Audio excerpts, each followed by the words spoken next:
Una frase di mio padre dice giustamente quello che sta accadendo alla provincia di Belluno. Mio padre dice che la montagna è come un bosco, dove si va solo a prendere, non si porta mai niente.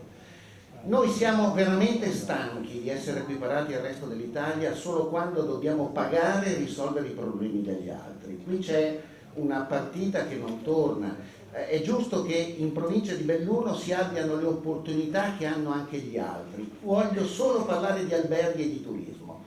Noi non riusciamo più ad onorare gli impegni fiscali, ad onorare tutte le tasse che gravano sulle imprese che oggi non riescono nemmeno a produrre il reddito per pagarle. Siamo stanchi che stati confinanti vengano a cercare imprese sane perché la pressione fiscale vicina è diversa. Siamo stanchi che da oltre 50 anni le regioni vicine ci creino un dumping come non fossero italiani ma fossero stati esteri.